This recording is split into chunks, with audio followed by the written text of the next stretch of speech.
ভাৰত চৰকাৰে এটা সিদ্ধান্ত গ্ৰহণ কৰিছিল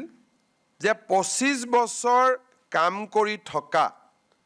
যিসকল চৰকাৰী কৰ্মচাৰী তেওঁলোকে যেতিয়া ৰিটায়াৰমেণ্ট হয় তেওঁলোকক আমি পুৰণি পেঞ্চন আঁচনিৰ দৰেই আমি পেঞ্চন প্ৰদান কৰিম আৰু যিসকলে 10 বছৰ কাম কৰি তেওঁলোকে ৰিটায়াৰমেণ্ট হ'ব লগা হয় তেওঁলোকৰ কাৰণেও আমি পেঞ্চনৰ ব্যৱস্থা কৰিম আৰু পেঞ্চনৰ লগতে তেওঁলোকে ডিএ আদিও লাভ কৰিব আৰু এই নতুন স্কিমটোৰ নাম দিছিলে ইউনিফাইড পেঞ্চন স্কিম তাৰ মানে OPS আৰু NPS দুইটাৰে সামঞ্জস্য ৰাখি ভাৰত চৰকাৰে চৰকাৰী কৰ্মচাৰীসকলক নিশ্চিতভাৱে পেঞ্চন প্ৰদান কৰিবলৈ ইউনিফাইড পেঞ্চন স্কিম আৰম্ভ কৰিছিল দেশৰ 4খন ৰাজ্যই ইউনিফাইড পেঞ্চন স্কিম এতিয়ালৈকে গ্ৰহণ কৰিছে আজি আমাৰ ৰাজ্য চৰকাৰেও এই ইউনিফাইড পেঞ্চন স্কিম অসমৰ চৰকাৰী কৰ্মচাৰীসকলৰ বাবে এডপ্ট কৰে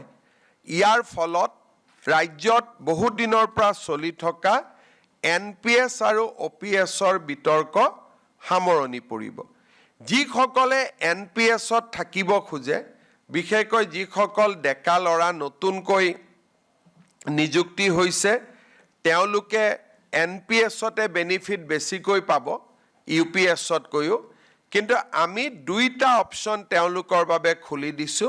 যে তেওঁলোকে নিজে বিচাৰিলে NPSতো থাকিব পাৰিব বা তেওঁলোকে UPSতো যাব পাৰিব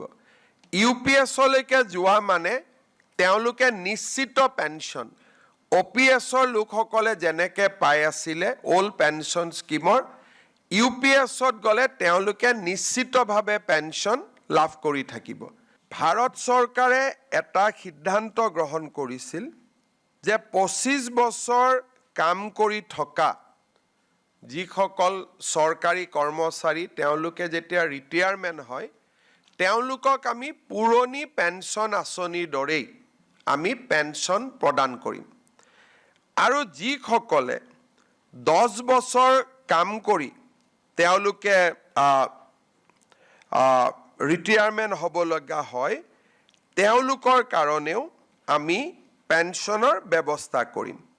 আৰু পেঞ্চনৰ লগতে তেওঁলোকে ডিএ আদিও লাভ কৰিব আৰু এই নতুন স্কিমটোৰ নাম দিছিলে ইউনিফাইড পেঞ্চন স্কিম তাৰ মানে OPS আৰু NPS দুইটাৰে সামঞ্জস্য ৰাখি ভাৰত চৰকাৰে চৰকাৰী কৰ্মচাৰীসকলক নিশ্চিতভাৱে পেঞ্চন প্ৰদান কৰিবলৈ ইউনিফাইড পেঞ্চন স্কিম আৰম্ভ কৰিছিল